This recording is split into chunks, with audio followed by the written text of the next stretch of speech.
Alhamdulillah, segala puji dan syukur hanya milik Allah Subhanahu wa taala. Kembali kita duduk sejenak di dalam majelis ilmu yang dimana kita membahas dan mengkaji ayat-ayat Allah dan sabda Rasulullah sallallahu alaihi wasallam. Para jamaah, terkhusus para jamaah pengajian akhwat di Masjid Umar bin Khattab di Simpang 4 Pasaman Barat. Hari ini hari apa Ibu-ibu? Hari Selasa. Tanggal 17 Rajab 1447 Hijriah. Alhamdulillah, kembali Allah berikan kepada kita kemudahan untuk bisa hadir ke tempat ini. Semoga ibu-ibu yang hadir di belakang ya bisa semangat, dan mari kita luruskan niat kita. Datang ke tempat ini tidak lain dan tidak bukan adalah menuntut ilmu, mencari ilmu, mengangkat kebodohan. Semoga Allah Subhanahu wa taala memudahkan kita dan menghitung langkah kita sebagai pahala di sisinya. Amin ya rabbal alamin. Kalau misalkan ibu-ibu merasa agak gelap, mohon yang dekat saklar lampu bisa dihidupkan begitu ya. Sepertinya agak gelap. Itu kan perasaan ana, karena memang cuaca lagi mendung gelap. Ya, kita tidak usah memikirkan yang di luar. Kalau hujan Allahumma shayban nafi'a, kalau guntur kita membaca doa. Ya, kita fokus kepada materi. Pertanyaannya, ibu-ibu, terakhir kita membahas kitab Al-Kabair itu pembahasan apa? Dosa besar keberapa? Masih ingat atau masih mungkin lupa-lupa ingat ya di pikiran kita? Atau ada yang mencatat mungkin lebih baik? Yang bisa jawab boleh pulang. Enggak ya, yang bisa jawab mudah-mudahan dapat pahala. Ayo, coba dibuka catatannya atau diingat-ingat kembali ke belakang. Apa rasanya? Kalau ada sedikit saja, alhamdulillah. Kalau nggak ada sama sekali ya sepertinya harus mencari video lagi di channel YouTube Najia TV atau Facebooknya. Menyimak kembali ya. Masih ingat?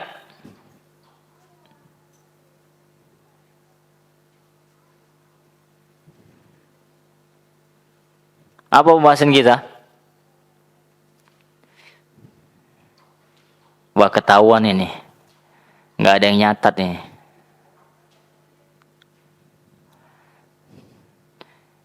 Kita ini datang dari rumah ibaratnya mau berburu ke sini. Atau mau ke ladang. Ya. Yang ke hutan berburu, dia harus bawa alat. Minimal dia bawa tali untuk mengikat hewan buruannya. Kalau tidak salah, atau udah ada yang menjawab?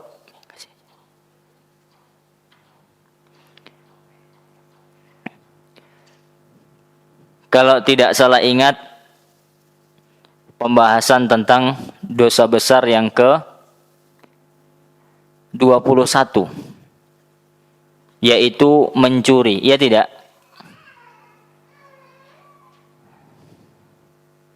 Kalau salah silakan dikoreksi. Sedikit ya, ibu-ibu, saya simpulkan tentang dosa mencuri. Ya, tentang dosa besar mencuri supaya ingat lagi gitu. Jangan sama sekali habis tidak ada ingatan kita tentang pembelajaran ini. Ya, mudah-mudahan bisa kita tangkap dan pahami.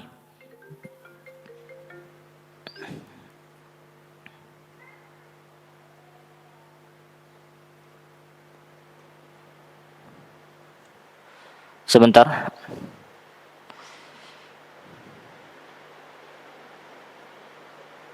Baik.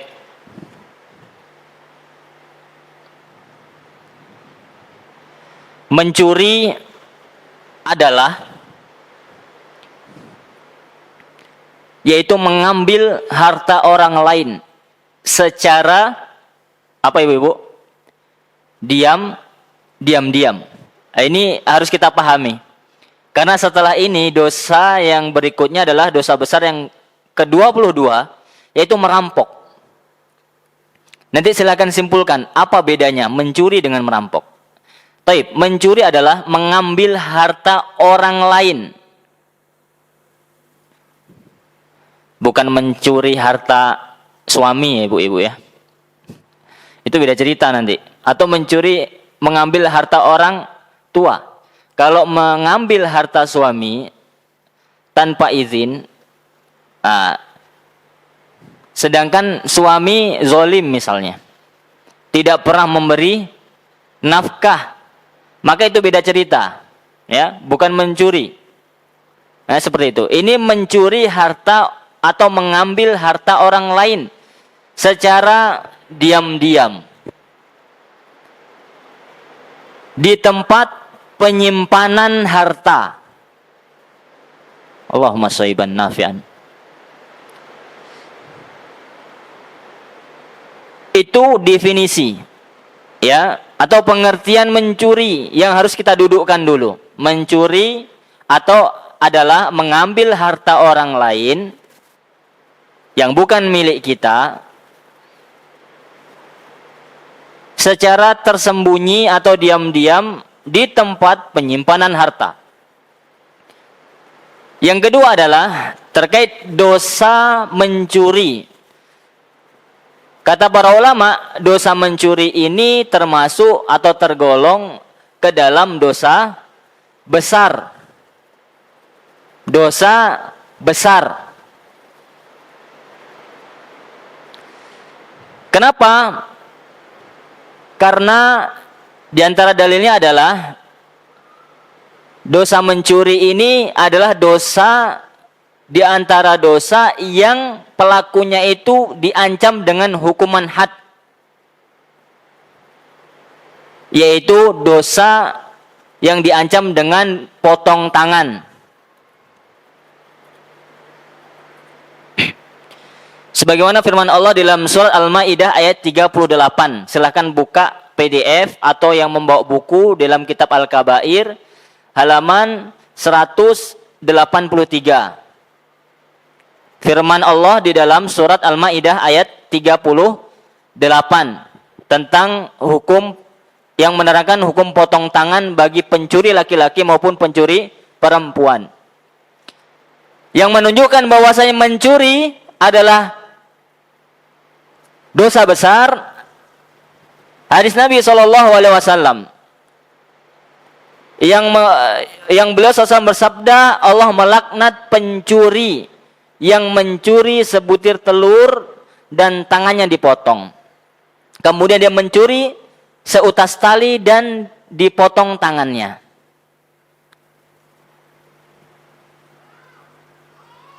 Pertanyaannya, apa dari sisi mana dari dalil ini yang menunjukkan bahwasannya mencuri tergolong ke dalam dosa besar, yaitu la'anallah. Kenapa? Karena dosa ini dilaknat oleh Allah Subhanahu wa taala. Laknat adalah jauh ya dari rahmat Allah Subhanahu wa taala.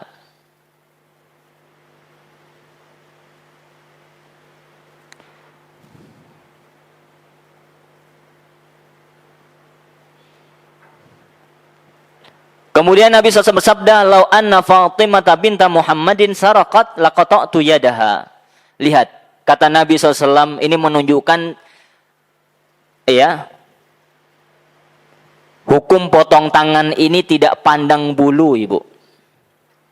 Bahkan kata Nabi, kalau seandainya Fatimah putrinya Nabi Muhammad SAW mencuri, Kata Nabi, sungguh aku sendiri yang akan memotong tangannya. Dan ini permisalan Ibu. Walaupun tidak mungkin Fatimah itu mencuri. Tapi ini menunjukkan penekanan. Siapapun yang salah, yang mengambil harta orang lain tanpa hak dalam Islam, tetap dihukum. Seperti itu. Kemudian dalil berikutnya, yang menunjukkan bahwasanya mencuri adalah dosa besar, hadis Nabi SAW yang artinya tidak ada atau tidak akan berzina, seorang pezina pada saat ia berzina sedangkan dia beriman. La yazni zani hina yazni wa huwa mu'min. Jadi di sini Nabi menafikan iman, meniadakan iman bagi orang yang berzina ketika berzina. Tidaklah beriman seseorang ketika berzina, kata Nabi SAW. Nah, ini perbuatan yang pertama zina yang dinafikan iman. Wala yasriqus sariqu hina yasriq wa huwa mu'min. Dan tidaklah seorang mencuri ketika dia mencuri itu beriman. Tidaklah beriman ketika seseorang itu mencuri. Walakin at-taubata ma'rudatun ba'du. Akan tetapi ya masih terbuka lebar pintu taubat bagi mereka. Di sini yang Nabi nafikan iman yaitu dosa zina dan dosa apa Ibu? Dosa mencuri. Kata para ulama ini penafian iman dari kedua orang ini yaitu pezina dan pencuri ini menunjukkan dosa besar. Akan tetapi ini menafikan kamalul iman, bukan menafikan aslul iman. Yang dinafikan di sini bukan usul iman, artinya imannya hilang atau dia menjadi murtad kafir, tidak. Akan tetapi maksudnya adalah imannya tidak sempurna. Yang dinafikan adalah kesempurnaan iman. Dan dia termasuk dosa besar. Wallahu alam. Ini tentang apa? Dosa mencuri. Kemudian berikutnya tentang masih mencuri. Ya, jadi dosa atau bagi orang yang mencuri itu hadnya apa Ibu? Dipotong tangan. Demi apa Ibu? Demi apa jamaah? Agar terjaga harta kaum muslimin. Supaya apa? Harta kaum muslimin ini terjaga dari yang namanya maling. Yang dipotong apa Ibu? Tangan. Ya, pergelangan tangan. Bukan dari siku ya, tangan. Kenapa? Karena itu yang digunakan alat untuk mencuri, maka dipotong. Supaya dianya mengambil pelajaran. Sang pencuri mengambil pelajaran dan dia tidak bisa menggunakan tangannya lagi untuk mencuri. Dan bagi orang lain supaya mengambil ibrah dan pelajaran. Wih, orang mencuri dipotong tangan sehingga dia nggak jadi mencuri. Seperti itu. Supaya kapok, ya. Pelajaran bagi yang lain maupun pencuri itu sendiri. Kemudian, apakah diterima taubat seorang pencuri? Jawabannya iya. Ya. Jawaban iya. Tapi ditambah syarat taubat. Ya, dia meninggalkan, menyesali dan bertekad kuat untuk tidak mengulangi lagi. Yang keempat apa? Ditambah dia harus mengembalikan barang yang dia curi. Dia hanya bertaubat, menyesal, meninggalkan, kemudian bertekad kuat untuk tidak mencuri lagi, tidak cukup. Kenapa? Dia punya kewajiban, jamaah. Yang semua dirahmati dan dimulakan oleh Allah Subhanahu wa taala. Apa kewajibannya Ustaz? Yaitu mengembalikan barang yang dia curi. Hasil curiannya itu dia harus kembalikan ketika dia bertaubat. Kalau sudah dia kembalikan, maka sah taubatnya. Kalau belum sempurna taubatnya. Kenapa? Karena dosa mencuri bukan hanya cukup dengan taubat menyesali, tidak. Tapi ada kaitannya dengan hak orang lain. Sehingga dia harus mengembalikan. Ustadz, bagaimana cara mengembalikan? Yang pertama, dia langsung datang kepada orang yang dia curi hartanya. Bapak, ibu, om, tante, atau abang, kakak, terserahlah. Pokoknya dia datangi langsung. Ini ya harta bapak ibu, om tante yang pernah saya curi, saya bertobat, saya kembalikan.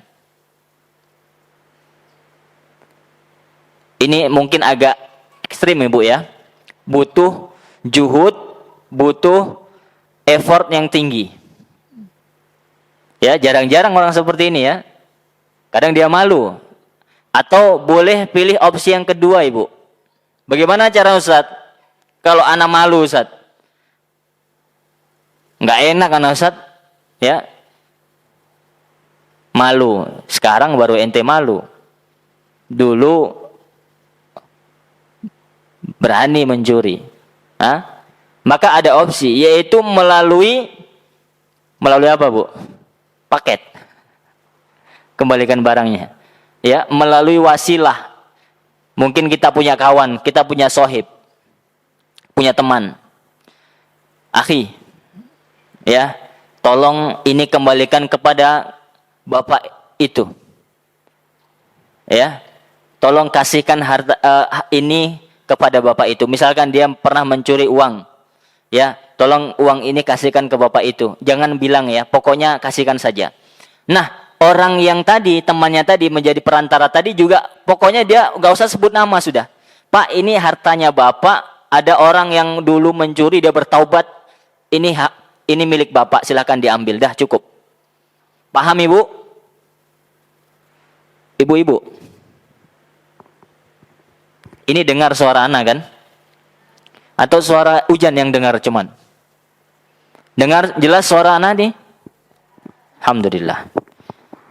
Kemudian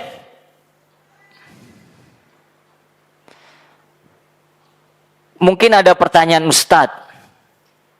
Bagaimana kalau anak dulu pernah mencuri Ustadz? Kemudian anak bertaubat Ustadz. Lah terus? Tapi Ustadz, wah ini ada tapinya ini. Anak mau mengembalikan harta itu, tapi anak muflis Ustadz. Apa itu muflis?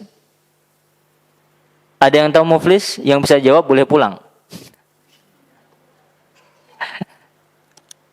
Hah? Muflis itu merugi. Orang yang bangkrut. Nggak ada fulus, Bu. Bismillah. Kita katakan banyak istighfar ente. Itu pun ada solusi. Tidak lain dan tidak bukan engkau harus datangi orangnya. Waduh, gimana nih? Iya, engkau datangi orangnya. Pak, Bu, Om, Tante. Mohon maaf ini. Ya. Anak kan dulu pencuri, anak taubat. Dulu pernah curi hartanya sekian, mohon dimaafkan Pak, Bu, Om, Tante. Abang, kakak.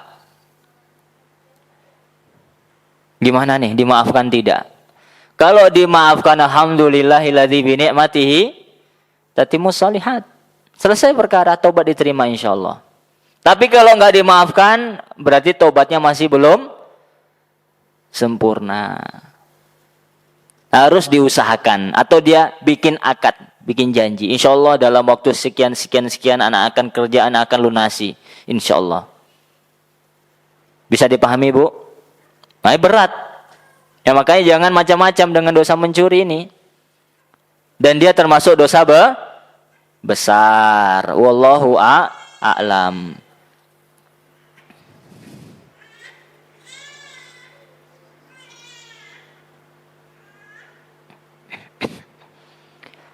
Sampai sini bisa dipahami Bu dosa mencuri? Alhamdulillah. Nggak usah panjang-panjang ya. Panjang lebar nanti lupa semua. Yang pendek aja nggak dicatat. Nggak usah, insya Allah dicatat. Alhamdulillah. Ya, ingat Ibu ya. Itu dosa apa? Dosa besar yang ke-21. Sekarang kita masuk dosa besar yang ke-22. Bismillah. Ya. Yaitu dosa besar merampok. Apa Bu?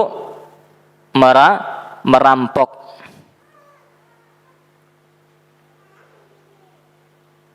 Apa itu merampok Ibu?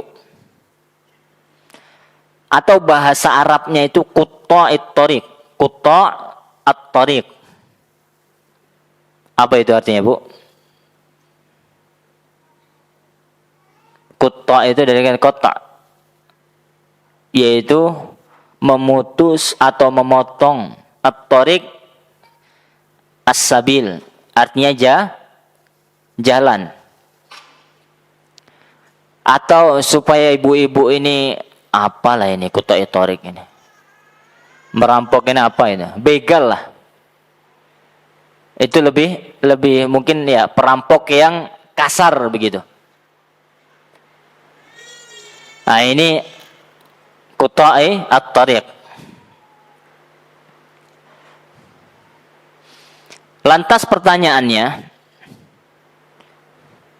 apa hukuman bagi pelaku begal atau begal atau perampok?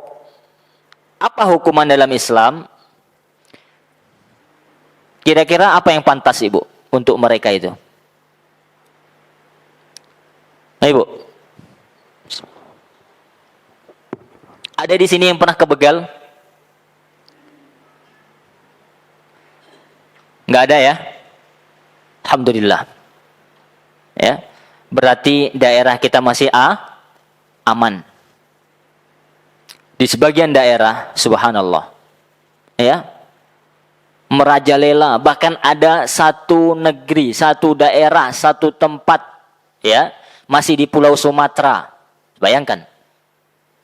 Masih sepulau dengan kita Ibu. Terkenal dengan apa? Daerah pembegalan. Sampai orang kalau lewat jalan tersebut takut. Nggak mau lewat jalan tersebut di malam hari. Wah ini kan gawat ini. Membuat gaduh. Ya, tidak nyaman. Membuat masyarakat ketakutan, menghilangkan rasa aman. Subhanallah.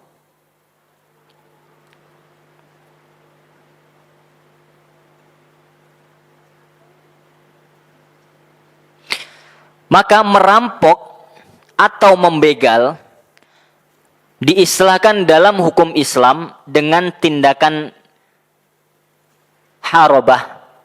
Apa? Harobah. Atau ulama fikih mengistilahkan pula dengan apa? Qutta'it thariq. Tadi, qutta'it thariq. Yang dimaksud tindakan merampok adalah yaitu merampas harta orang lain. Ini bedanya dengan mencuri tadi Ibu ya, perhatikan. Yaitu merampas harta orang lain dengan paksa.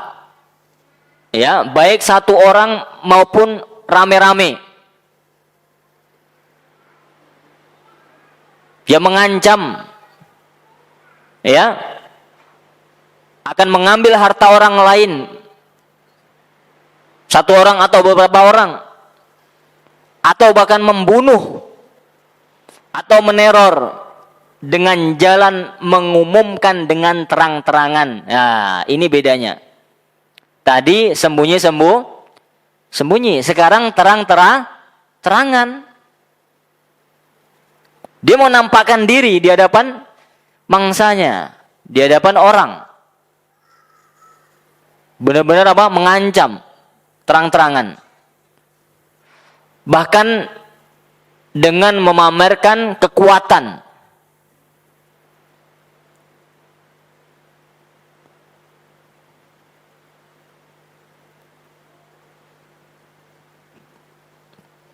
Dan di saat itu tidak ada yang bisa menolong.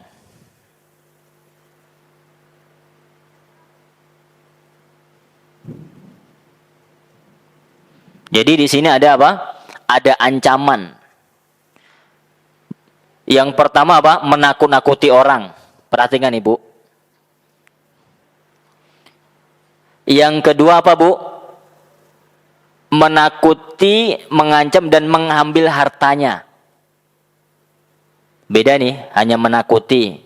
Ini menakuti dan mengambil hartanya. Yang ketiga, membunuh. Nah, ini beda hukumnya nanti nih. Ya, silahkan disimak baik-baik. Ya, tadi kita tanya apa hukumannya yang layak. Kita akan simak hukum Islam dalam hal ini. Ini nggak macam-macam, ini nggak main-main. Ya. Sedangkan menakut-nakuti saja Ibu, itu hukumnya dosa besar Bu. Menakut-nakuti orang di jalan, membuat orang takut, sehingga orang khawatir mau keluar rumah, mau ke sebuah daerah, mau melewati jalan tersebut jadi takut, khawatir. Ini sudah dosa besar, walaupun dia tidak mengambil hartanya, walaupun dia tidak membunuh. Bayangkan. Ya, silahkan disimak ya kitabnya atau bukunya.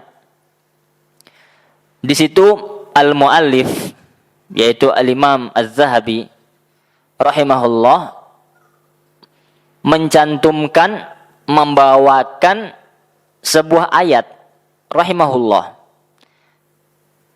Ayatnya dalam surat apa, Bu? Al-Maidah ayat 33.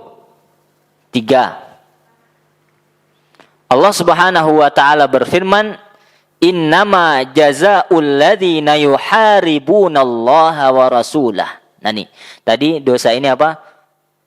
Muharabah atau harobah. Itu disebabkan ayat ini, yuharibu, dari kata apa? Fi'il mudhari' yuharibunallaha wa rasulah. Wa yas'auna fil ardi fasada. Ayyuqattalu aw yusallabu aw tuqatta'a aydihim wa arjuluhum min khilafin aw yunfaw minal ard. Dzalika lahum khizyun fid dunya wa lahum fil akhirati 'adzabun alim. Wa lahum fil akhirati 'adzabun 'azim. Perhatikan, Allah Subhanahu wa taala berfirman di dalam surah Al-Maidah ayat 33 yang artinya hukuman. Nih Bu, perhatikan Bu, apa hukumannya bagi orang yang membegal, merampok tadi Bu? Kata Allah Subhanahu wa taala, hukumannya bagi mereka adalah yang memerangi Allah dan Rasulnya dan membuat kerusakan di bumi, fasadan fil ard, hanyalah dibunuh atau disalib atau dipotong tangan dan kaki mereka secara silang atau diasingkan dari tempat kediamannya. Yang demikian itu kehinaan bagi mereka di dunia, dan di akhirat mereka mendapat azab yang besar. Subhanallah. Ya. Lihat kata Allah Subhanahu wa taala. Allah katakan, menjelaskan di sini, ya, yang pertama apa Bu? Dibunuh. Ayyuqattalu. Atau yusallabu, disalib. Atau tuqatta'a aydihim wa arjuluhum min khilaf, dipotong tangan dan kakinya secara bersilangan. Atau yang keempat, apa Bu? Diasingkan. Ada berapa Bu? Bara Bu. 4.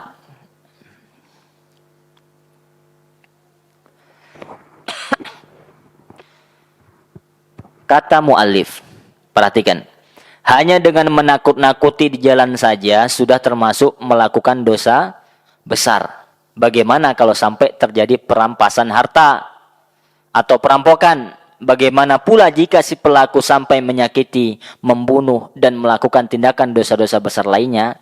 Selain itu, pada umumnya mereka tidak melaksanakan sholat. Siapa, Bu?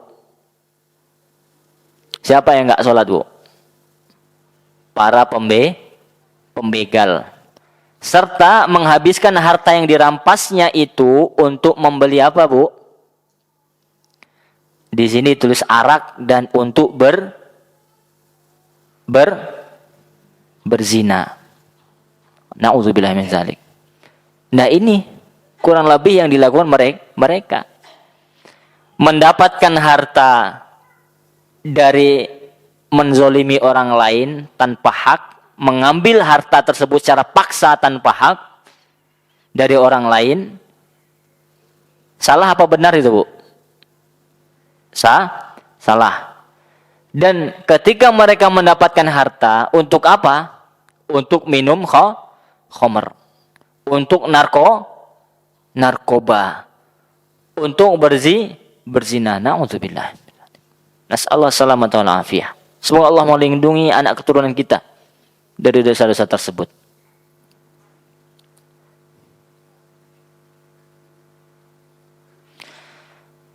Baik.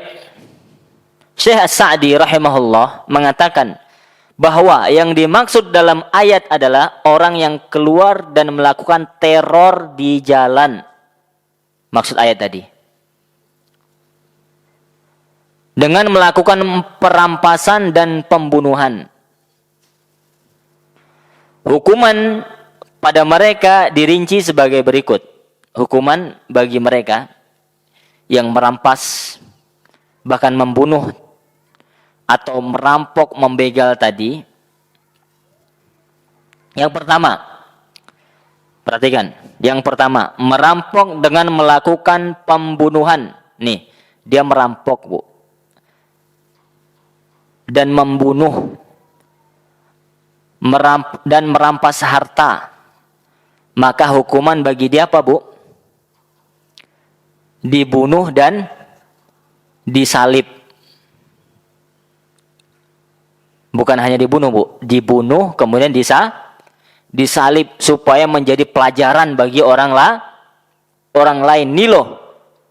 Hukuman apa? Bagi orang yang merampok, mengambil harta orang lain, membuat ketakutan di sekitar sana, di suatu tempat,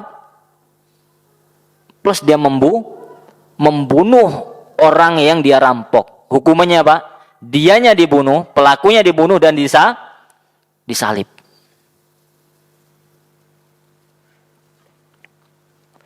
Bismillah.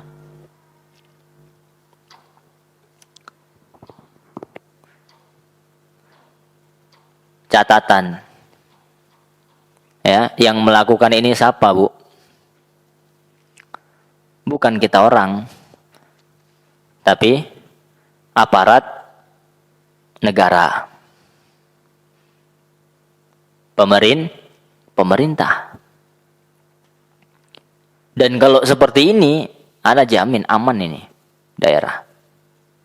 Ya, setiap ada yang begal, ya, dibunuh sudah, kemudian disalib di kayu supaya dilihat sama orang.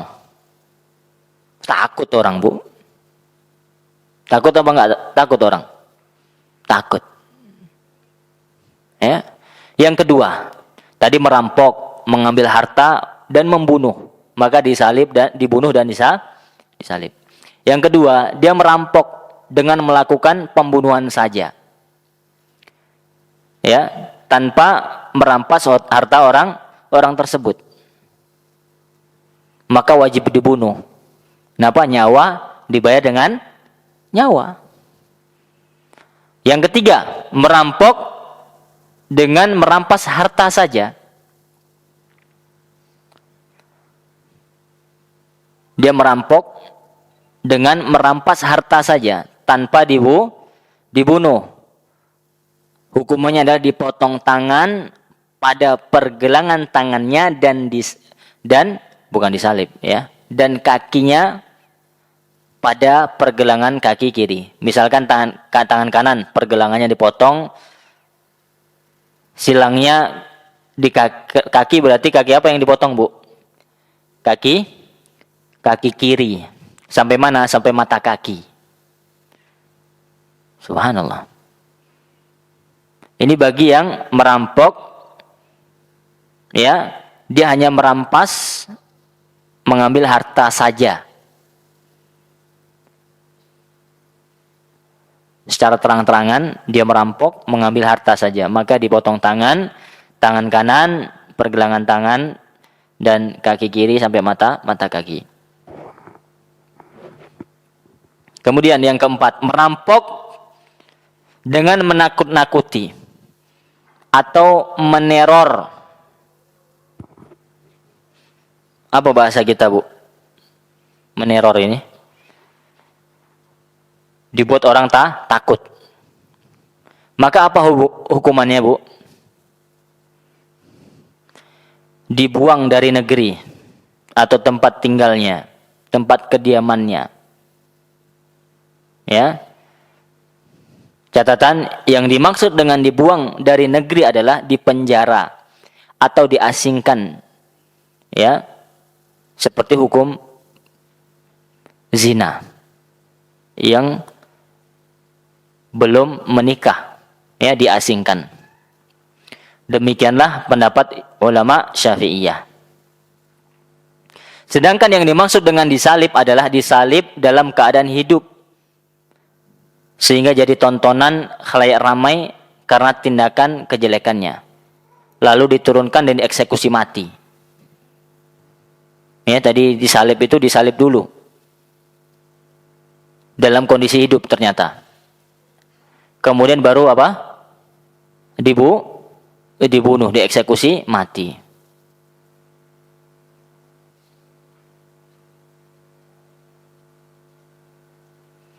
Maka pada intinya adalah dosa merampok ini merupakan dosa besar. Jikalau meneror saja, menakut-nakuti, merampok saja itu dosa besar, apalagi sampai apa? Mengambil harta, merampas harta, melukai orang lain, bahkan membunuhnya. Maka disitulah terkumpul dosa-dosa besar. Ya tidak, Ibu? Menakuti orang, mencuri itu dosa besar, membunuh itu dosa besar. Maka hukumannya berat. Kata Allah Subhanahu wa taala dalam firman dalam surah Al-Maidah tadi, Bu. Ayat berapa tadi? Masih ingat? 33. Apa dalam akhir ayat Allah katakan? Dzalika lahum khizyun fid dunya. Ya. Yang demikian itu kehinaan bagi mereka di dunia. Itu hukuman dunia. Dan nanti walahum fil akhirati azabun azim, dan di akhirat dia akan mendapatkan azab yang pedih, kata Allah Subhanahu wa taala. Ya, sebagai balasan bagi mereka.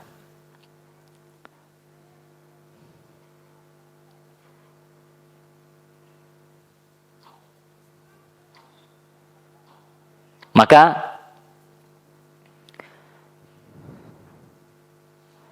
ini merupakan dosa besar, yaitu perampokan atau merampok atau begal.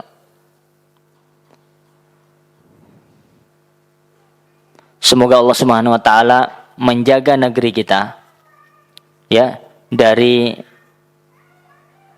perampokan dan pembegalan.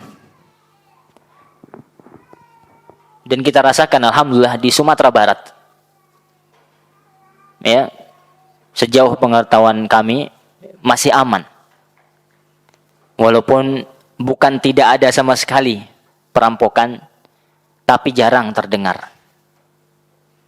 Maka insya Allah, Ibu, ya, para jamaah, seharusnya orang yang memeluk agama Islam, bahkan apapun agamanya, pasti mengharamkan, melarang hal ini. Apalagi Islam, dalam Islam jelas hukumnya. Terang benderang, Allah maktubkan dalam Al-Quran. Allah tuliskan dalam Al-Quran. Terkait hukum bagi perampokan. Maka seharusnya kita berusaha untuk menyampaikan ayat ini, menyampaikan hukuman ini, menyampaikan hukum Islam untuk perampok, bagaimana Islam melakukan orang yang merampok, sehingga keamanan, ketentraman itu terus ada di negeri kita ini.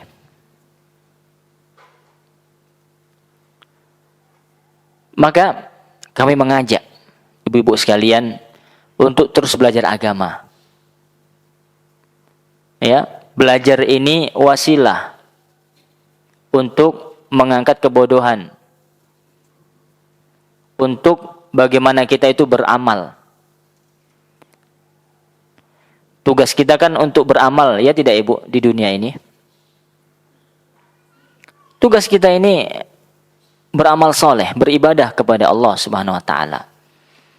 Amal soleh dan ibadah tidak akan bisa dilakukan oleh seseorang kecuali dengan ilmu. Bagaimana seseorang akan beramal kalau dia tidak mengilmui, dia tidak tahu mana yang diperintah oleh Allah, mana yang dilarang.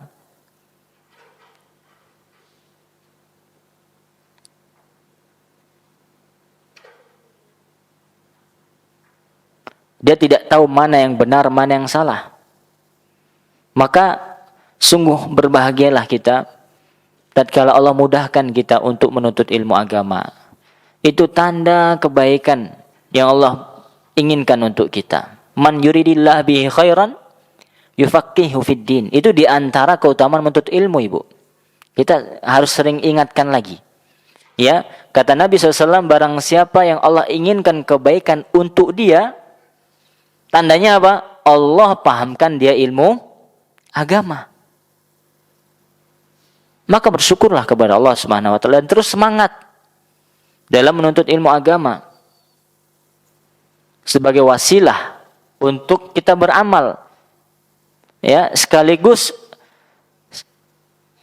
menuntut ilmu itu sendiri itu ibadah, Ibu.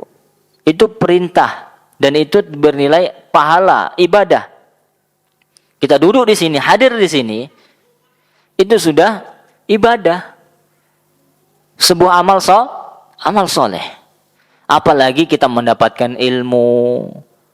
Dengan itu kita tahu ayatnya, tahu dalil Al-Quran Sunnah. Kita faham Al-Quran Sunnah. Dan kita bisa beramal. Dan syukur-syukur kita juga membawa pulang ilmu tersebut, mengamalkan, setelah itu kita mendakwahkan. Walillahi ni'mah. Ya. Alhamdulillah. Kalau seperti itu.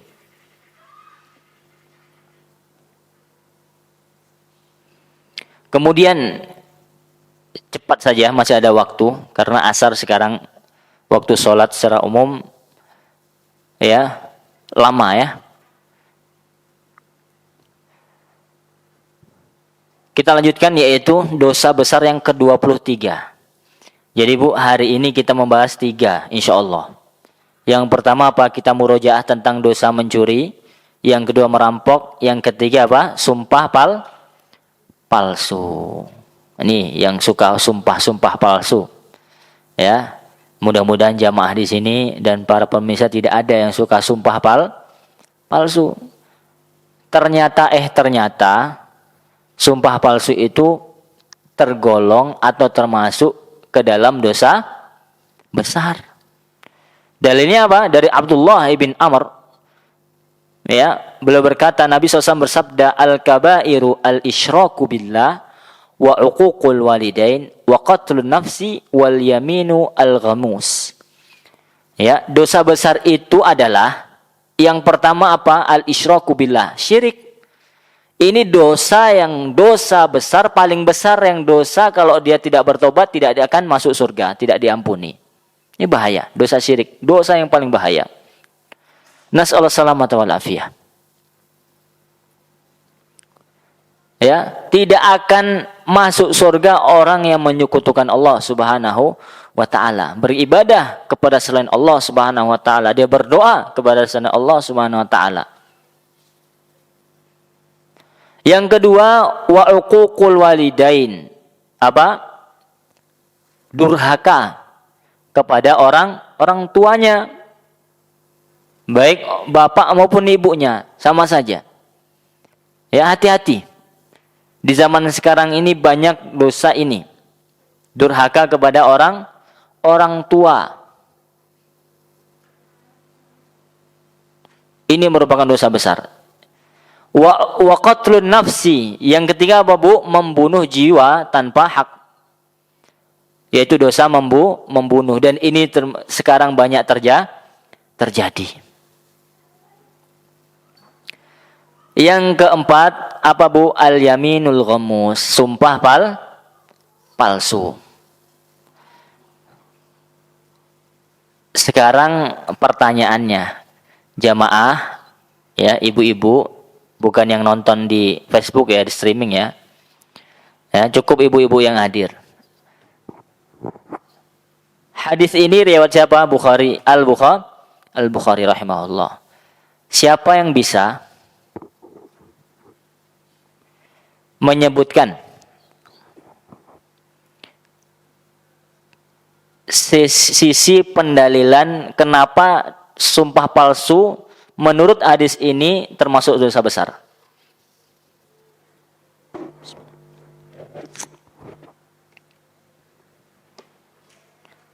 Ada yang bisa?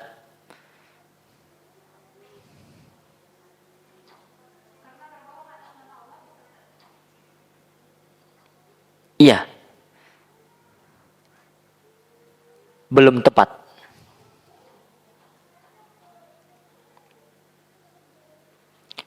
Konteks hadis ini.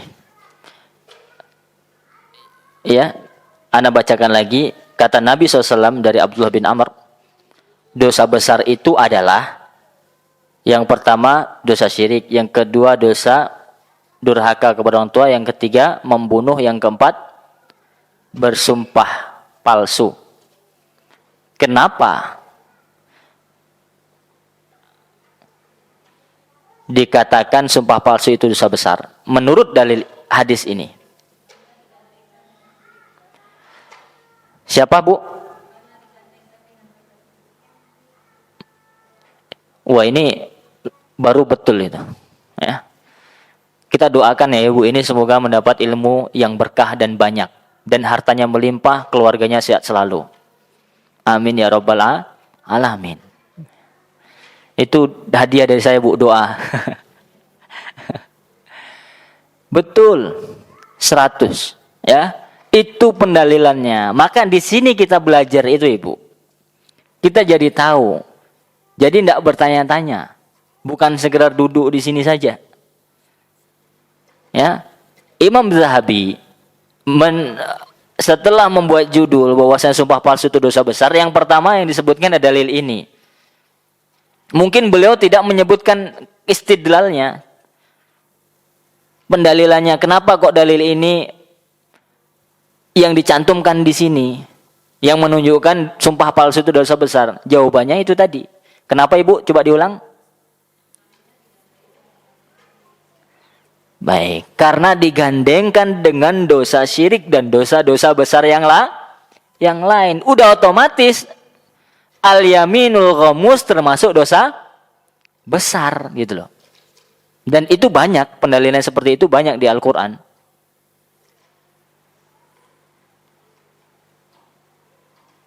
Bisa dipahami, Bu? Nih, kata al-muallif, terjemahannya silakan dibaca. Sumpah palsu adalah sumpah yang berisi kedustaan. Sumpah palsu ini disebut sumpah ghamus dikarenakan pelakunya adalah berlumuran dengan dosa. Karena pelakunya apa? Berlumuran dengan dosa.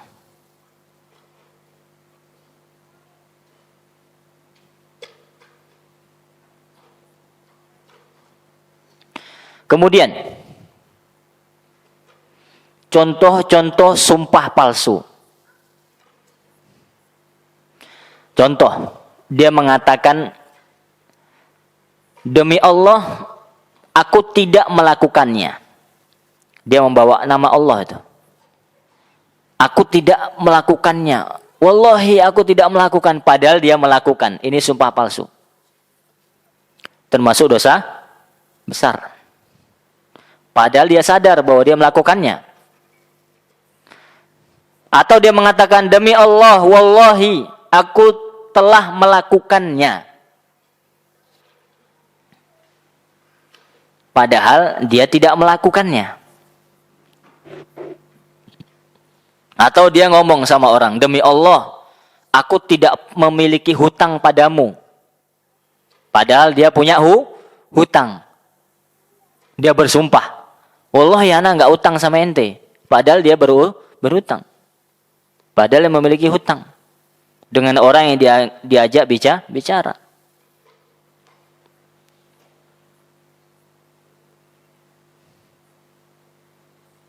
Dan orang yang bersumpah di sini dia menjerumuskan dirinya ke dalam lumuran dosa. Maka disebut al-ghamus karena sebab itu.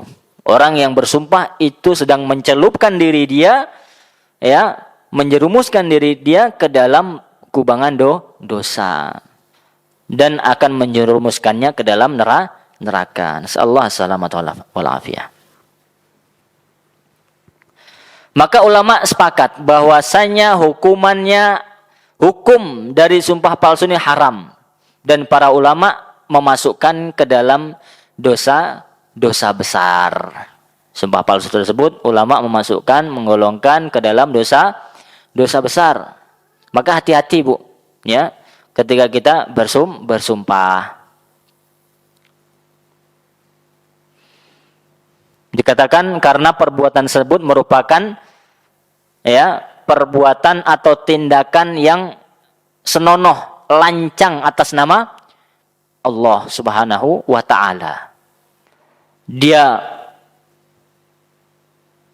membenarkan sesuatu atau dia berdusta, dia berdusta, dia sadar betul. Tapi demi untuk menutupi dustanya, dia bawa nama Allah. Orang ketika mendengarkan, nggak mungkin ini orang berdusta, ini dia sumpah ini. Padahal dia betul-betul dusta. Lihat, membolak-balikkan fakta. Maka tidak main-main Bu. Jangan kira, dan ini banyak sekarang Bu.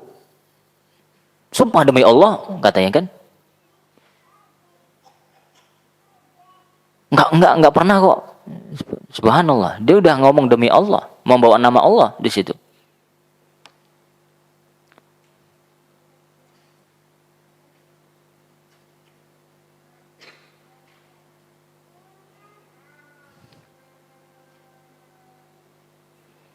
Terkadang orang sumpah palsu karena apa? Mengambil harta orang lain. Karena ingin mengambil harta orang lain.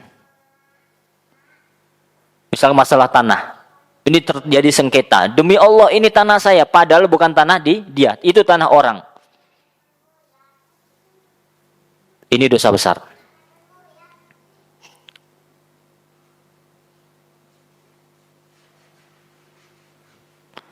Kata Nabi SAW, bersumpah palsu untuk mengambil hak orang muslim menjadi sebab masuk neraka walaupun harta itu sedikit. Dari Umamah, Nabi SAW bersabda, ya, yang artinya, barang siapa yang mengambil hak seorang muslim dengan sumpahnya, maka Allah mewajibkan dia masuk neraka dan mengharamkan baginya surga. Seorang laki-laki bertanya. Faqala lahu rajul wa in kana syai'an yasiran ya Rasulullah. Bagaimana kalau dia ambil itu sedikit wahai Rasulullah? Hal yang remeh, hal yang kecil. Enggak ada harganya. Kata Nabi SAW, qal wa in qadiban min arak. Walaupun sebatang siwa. Kata Nabi SAW. Itu akan menyebabkan dia terjungkal ke dalam neraka. Subhanallah. Kemudian, ya, ini yang banyak terjadi, Bu. Yaitu bersumpah palsu untuk melariskan apa, Bu?